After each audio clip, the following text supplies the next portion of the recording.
Hello ladies and gentlemen, Nick here, and welcome to my review of Alfred Hitchcock's The 39 Steps. Which this makes the 7th Hitchcock film I've seen. I've also seen Psycho, The Birds, not Northwest, Vertigo. I've seen Dial M for Murder, 4, and Rear Window. Actually, I think that's 5. Okay, this might be the 6th, actually. The 6th Hitchcock film I've seen. And how does it compare to the others? I haven't seen all of his, by the way. I mean, there's still a couple of famous ones I've still got to check out at a later point. This is also the only one of his earlier British works he's done, rather than one of his later American ones. But I do have to say, The 39 Steps is a good story. It's a bit short, and I think it goes at a pretty fast pace in quite a few scenes. But it's still pretty good. The story is about this guy, Hanning. I think Richard Hanning? Yeah, Richard Hanning. He befriends a female spy from a undisclosed country, and she tells him about some information that a spy network called the 39 Steps has stolen and is selling taking out the country at least. And then she is killed in Hanning's apartment, so Hanning has to go up to Scotland to meet with a guy that the spy got in contact with to inform him of this news. However, the woman is discovered in his flat, and he is accused of murder. So Hanning has to make his way up to Scotland now as a wanted man, and not just by the authorities, but also by the 39 Steps. But when he gets to Scotland, he discovers his contact is in fact the villain of the film, and so he has to escape that guy, and ends up meeting up again with a woman he met on the train, who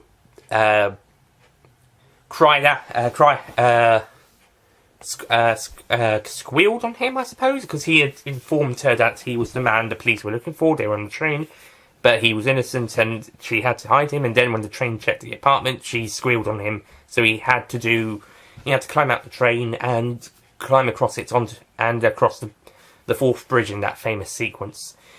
And then he meets up with her again in Scotland, further later in Scotland, and the 39 Steps spies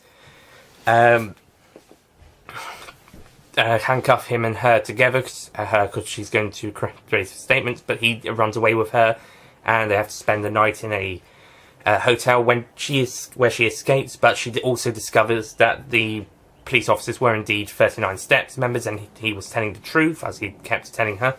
So she decides to stick with him. However, he then decides to go off after them alone, and so she goes off to Scotland Yard to tell them the truth. I don't think they completely believed her, though.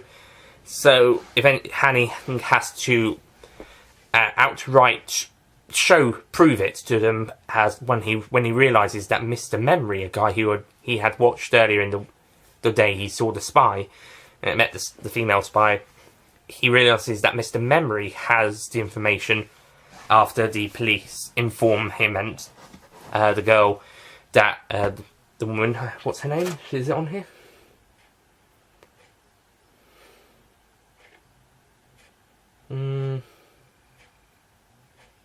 No.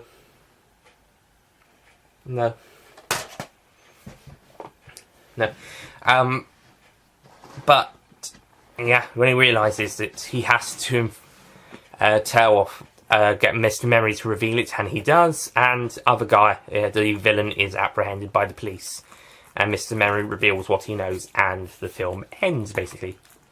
There was also something else I mentioned. Oh yeah, the sheriff of the Scottish county is a friend of the villain, and when Hanning tries to tell him about the truth, he says, "Oh, I believe you," and then he gets the inspector around and says, "Hanning, he has caught the murderer Hanning," which surprises Hanning. So the sheriff is involved as well. He's a villain. So yeah. So that's basically the 39 Steps, and it's a good film. It's a good short film, and it's got some good stuff. And yeah, I think the acting's also pretty good. I think some some of it is a bit. I think it's a bit faster. I think the film is a little bit fast in some sequences. They speed up some of the sequences, like the running across Scotland bit, and it does have a bit of a quick pace to it across the entire film. It's only an hour and 22 minutes. This DVD here from 2000 does say it's 106 minutes. That would imply it's an hour and 46 minutes. But it's actually only an hour and 22. Unless it was including the documentary, in which case that documentary is only 24 minutes. Hitchcock, the early years. I wouldn't be surprised actually, but but I wouldn't be surprised if it was longer. But yeah, I just think it's got a bit of a quick pace. But I do think it does do it's a great little film. I don't know if I would consider it a masterpiece, but it's certainly an amazing craftsmanship in early British cinema. In 35 British cinema in 1935. I think they could have told a bit more of the story, though. I think they could have done that. I actually watched a play version of 39 Steps back in January 2017 or January 2016, and it was mostly a Hitchcock version of the story because he took some creativities with the original story, and with the play version, which was mostly four people playing the same roles, with that. I think they delved into a bit more of the story. Maybe they used a bit more of the book. Maybe they structured it a bit more or a bit differently. But they had a bit more of the story, and Cho had a bit more differences that were a little bit better than Hitchcock. For example, the girl sticking with Hanning, or at least meeting him up without police that close behind them. I think they were a bit further behind, and also, they were in a box rather than in the seat rows, so I think I preferred that. I think I preferred the theatre version that I saw. However, I still think Hitchcock's version is really good and has some great stuff. And also, John Laurie from Dad's Army has an appearance as the husband of the couple Hanning spends a night with after the fourth rail bridge incident and before he meets up with the villain. So that's pretty good. It's got some pretty good stuff. He gets a good scene there, and it's got some pretty good stuff. And yeah, although I did find the scene where he confronting his wife about his missing coat, which he gave to Hanning, and him slapping her over it was unnecessary. Plus the fact that slapping women isn't very nice, and it was also a little bit unconvincing. That the slap was a bit of a weak slap, and her response was a weak response. I know it's 1935, but you can at least put some effort into your sound effects and the response. So I think that scene was unnecessary. They could have cut that and not worried about that. They could have Hanning could have left the couple, and that would be it from them. I mean, unless otherwise you put that right after he's gone. But no, I think it was about 10, 20, 30, 40 minutes later. Not 40, I think somewhere within the next half hour later. It was a while later. Possibly when they were at the hotel, just before the hotel, I'm not sure. But certainly it was in the wrong place of the film. For me, I just think it was either unnecessary or it should have been closer to when he had left them. Otherwise, just don't bother.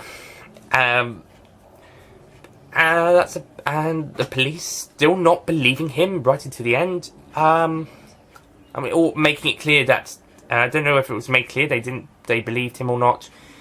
I think it could have been made clearer. If not, just don't worry about it until just after he's cried out.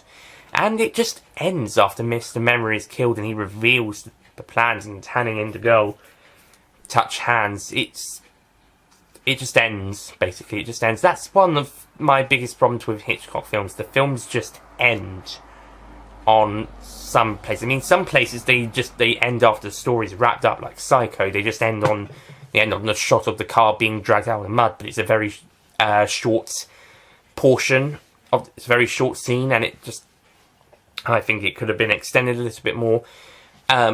Rear Window, I think, is the best ending film of the films I saw. The Birds just basically ends as soon as the main characters drive away from the house. Vertigo just ends after a character falls to their death.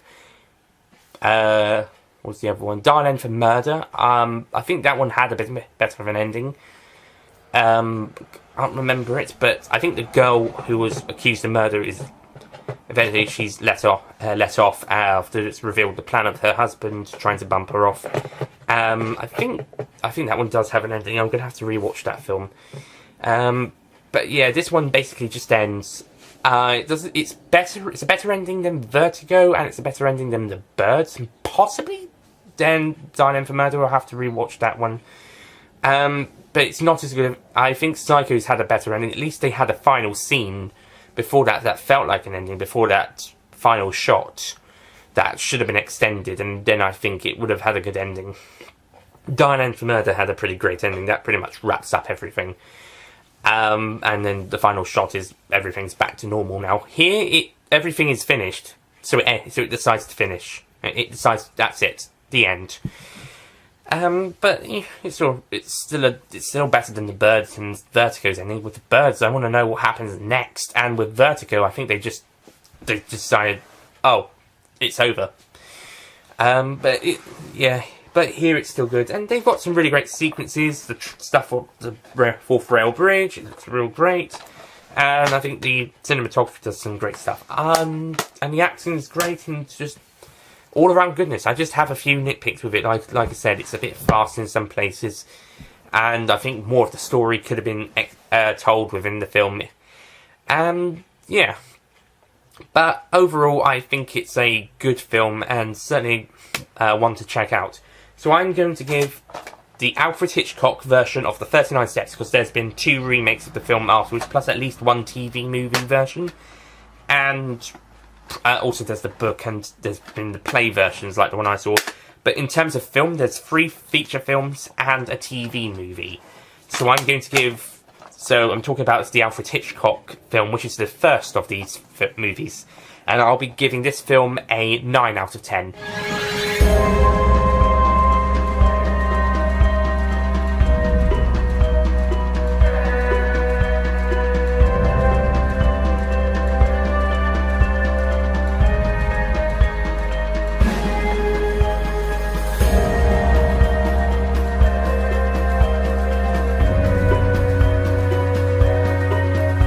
So, pretty good. Also, at one point, I think a character says, what is the 29 steps instead of the 39 steps? Or at least I thought that's what they said. So that was weird. Maybe that was a dubbing. Maybe that might have been a dubbing problem. Whoops. I don't think there's as much dubbing issues here. I mean, there might be a few sound issues, but not quite so much dubbing. So, yeah. But, you know, still... I've now just realised these chapter points in the middle. Oh, I see. Okay, now I see. Number 7. Number 14 says number 7. So they've got to say 14 there. I was just wondering, are these chapter points a bit muddled up? But no, it's just that 14 is accidentally numbered 7, and they've already got to 7 as well.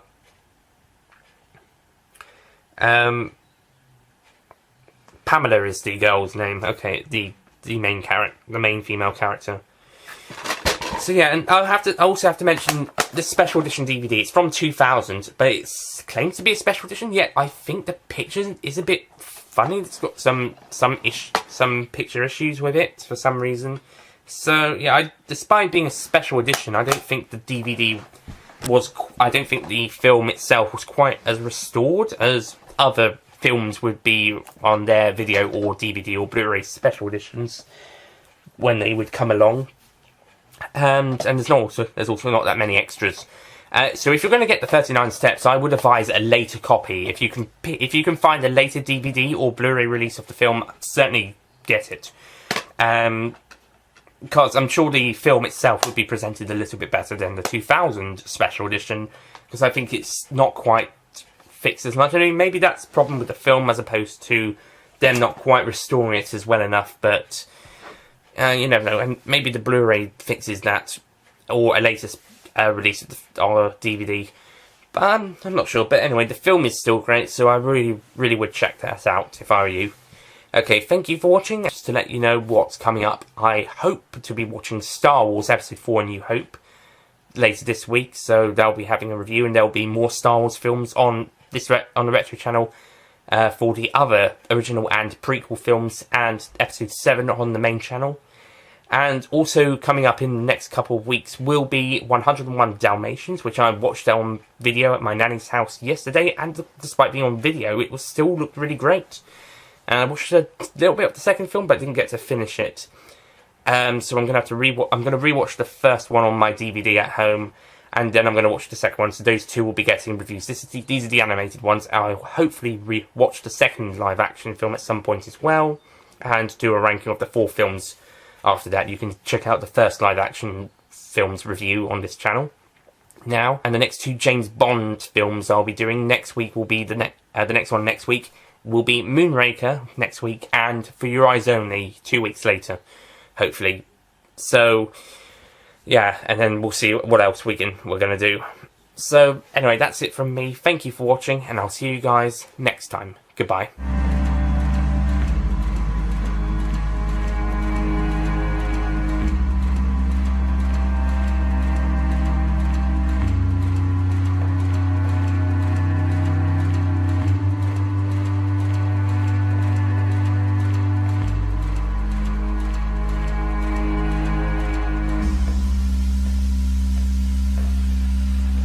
Don't forget to click below to subscribe to the official Nicholas Payne Retro YouTube channel.